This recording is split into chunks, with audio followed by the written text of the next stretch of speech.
c'est ça le paradoxe de l'actualité. C'est pour ça que l'actualité, je trouve, le truc le plus dangereux de notre quotidien, c'est les actualités. 5 minutes de France 2 l'actualité, vous avez le cafard pour toute la journée, parce que soit c'est des catastrophes, vous ne pouvez rien y faire, et vous ne pouvez pas même pas aider, rien, mais vous vous sentez coupable d'être en bonne santé, d'avoir un travail et de bien manger, donc vous vous sentez coupable, ou alors on vous annonce des choses absolument terrifiantes, ou un futur dévastateur. Vous voyez, donc, et ça, je trouve que c'est un vrai poison, ça frilorise les gens beaucoup. On cherche à expliquer. Mais le drame humain vient de l'éducation, c'est dès l'école. On nous met déjà en compétition les uns avec les autres. C'est pas parce qu'on est un cancre qu'on est un raté, mais c'est quand même ce qu'on croit. Si on constate, j'étais un gosse assez moyen, c'est ce que j'ai cru pendant très longtemps, quoi. Et c'est faux. Et il y a simplement des structures mentales qui sont plus scolaires que d'autres. Et souvent, des types brillants à l'école rament complètement dans la vie derrière. Et cette cotation de valeur, elle est fausse. Après, l'histoire de France, on nous apprend à l'apprendre, on ne nous apprend pas à la juger. Il faudrait la juger. 1515, bon, Napoléon François Ier, Marignan, tout ça, mais pourquoi il était là-bas? Quel besoin poussait ce mec à aller faire tuer des hommes pour aller piller je ne sais quoi?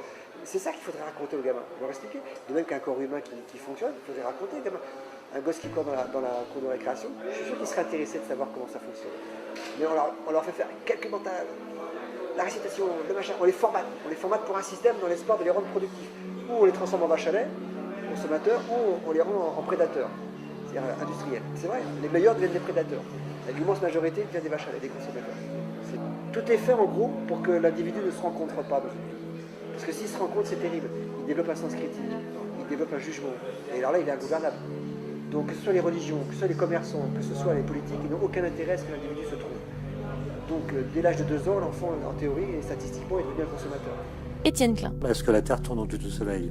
Évidemment, la réponse qui est attendue, c'est oui. Et en fait, on n'a pas le droit de le dire comme ça, parce que quand on dit comme ça, on laisse entendre que le Soleil est une position fixe. Or, le Soleil, il tourne autour de la galaxie, qui elle-même tourne autour d'autres galaxies. Bref, l'idée que la Terre tourne autour du Soleil doit être réexprimée en tenant compte du fait qu'il n'existe pas de point dont on puisse dire que c'est le centre. Et donc, si on est rigoureux, on doit conclure que cette façon de dire les choses est fausse. Oui, en effet, le matin, je me demande s'il ne pourrait pas être vrai, en définitive, que la Terre est plate. J'ai le droit de douter, la Terre est plate, oui.